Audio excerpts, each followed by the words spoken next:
In today's class, I have come up with some questions of mathematics. So I have selected some questions which is based on SSC exams. So without wasting time, we are going to start. एक दुकानदार ने एक वस्तु पर 10% की discount दी और अभी भी 10% का प्रॉफिट अर्जित करने के लिए सक्षम है. सो क्रय और अंकित मूल्य का रेशियो निकालना है. क्रय मीन्स कॉस्ट प्राइस, अंकित मूल्य मीन्स मार्केट प्राइस. तो इसको हम पहले फार्मूला से देखते हैं.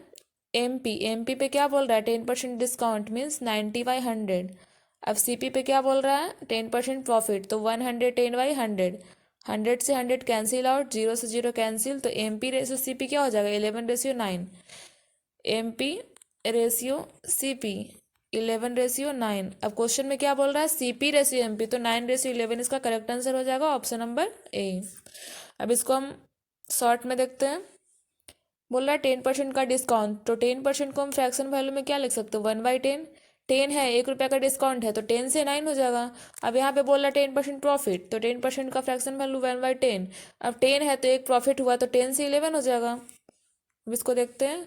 फर्स्ट में 10 से 9 हो गया, सेकंड में 10 से 11 हो गया. इसको क्रॉस मल्टीप्लिकेशन करेंगे तो 9 10 जा 90, 10 11 जब 110, 0 से 0 कैंसिल, 9/11 इसका करेक्ट आंसर हो जाएगा. यहाँ पे रेशियो सीपी और एमपी का ही आएगा, ऑप्शन नंबर ए.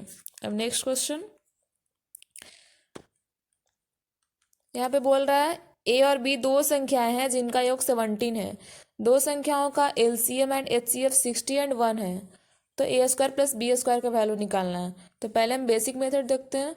अगर कोई संख्या दिया हुआ है, उसका एचसीएफ भी दिया हुआ है, तो वो संख्या क्या हो जाएगा? एचसीएफ का ही मल्टीप्लाई होगा, मल्टीपल होगा. तो एक है, तो X plus Y equal to हम 17 लिख सकते हैं. क्यों X plus Y equal to 17 लिखे? यहाँ पे एक है, तो एक से मल्टीप्लाई करेंगे तो एक्स ही होगा, वाई ही होगा. अगर टू रहता तो 2x plus 2y equal to 17 होता. बट यहाँ पे 1 है, इसलिए हम X plus Y equal to 17 लिख दिए. अब ऐसा नंबर चूज करना है जिसका, ऐसा नंबर का पेयर बनाना है जहाँ पे ऐड करने पे 17 हो और ऐड करने पे 17 और एलसीएम उसका 60 और एचसीएफ उसका 1. तो यहाँ पे 1 और 16 करेंगे तो नहीं पॉसिबल है. 2 और 15 करेंगे तो ये भी नहीं पॉसिबल है. 3 और 14 करेंगे तो ये भी नहीं पॉसिबल है. क्यों नहीं पॉसिबल है? 14 और 3 को ऐड करने पे तो 17 आ रहा है. बट क्या इसका एलसीएम 60 आ रहा है? नहीं आ रहा है. इसका भी नहीं आ रहा है, इसका भी नहीं आ रहा है. अब नेक्स्ट देखते हैं. 4 4 और 13, इसका भी नहीं आएगा. 5 और 12 ऐड करने पे 17 आ रहा है, ठीक है. इसका एलसीएम भी तो 60 आ रहा है और एचसीएफ भी 1 आ रहा है, तो ये पेयर सेटिस्फाइड कर रहा है. तो दोनों के स्क्वायर का सम निकालना है. तो 5 का स्क्वायर 25, 12 का स्क्वायर 144, तो इसका ऐड करने पे 169 आ जाएगा. तो इसका correct answer option number B. अब हम सिंपल देखते हैं. बोल रहा है sum A plus B equal to 17, तो 17 को हम डायरेक्ट 5 12 लिख सकते हैं. 5 12 को ऐड करने पे 17 आ रहा है और इस दोनों का मल्टीपल ही तो उसका एलसीएम होगा, क्योंकि एचसीएफ तो 1 आ रहा है. तो 1 किसका आता है? को प्राइम नंबर का या प्राइम नंबर का एचसीएफ 1 आता है. तो नंबर भी वैसा ही सोचना है ताकि सेटिस्फाइड हो जाए. तो ए का वैल्यू अगर हम 5 लेंगे तो बी का वैल्यू 12, या ए का वैल्यू 12 लेंगे तो बी का वैल्यू 5. अब दोनों का स्क्वायर का सम वही सेम आने वाला 169. Next question. यहाँ पे बोल रहा है एक मशीन का मूल्य हर साल 10% घट जाता है. यदि मशीन का वर्तमान मूल्य 80,000 रुपये है तो 3 वर्ष के अंत में इसके मूल्य में कितने परसेंट की कमी आएगी? तो प्रेजेंट में कितना है? 80,000 है.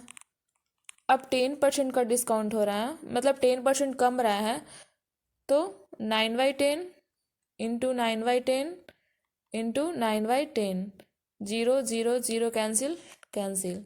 अब 9 का क्यों क्या होता है? 7 to 9, 7 to 9 में हमको 80 से मल्टीप्लाई करना है. 7 to 9 इंटू 80, इसको हम मल्टीप्लाई करेंगे तो 58,320 आ जाएगा. तो कम के इतना हो गया क्योंकि 10% का कमी हो रहा है, 10% घट रहा है हर साल, तो 3 साल बाद इतना हो गया है. तो ऑफकोर्स ये 80,000 से कम ही होगा क्योंकि घट रहा है. अगर यही यहाँ पे बोलता 10% बढ़ रहा है तो 80,000 से प्लस हो जाता.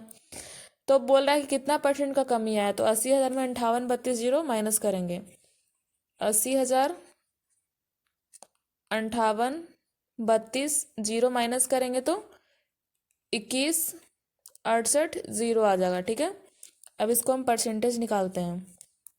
2168 जीरो डिवाइडेड 80,000 इंटू 100, 100 से भी तो मल्टीप्लाई करेंगे, इंटू 100, ऊपर में ये 100 है, ठीक है। Double zero cancel, zero cancel, 20 चौको 80, और यहाँ पे 542 में 4 से मल्टीप्लाई करेंगे तो 2168 आ जाएगा। अब 10 टू जा 20 और 2712 जा 542, तो 271/10 मीन्स 27.1 इसका करेक्ट आंसर हो जाएगा। So thank you to all.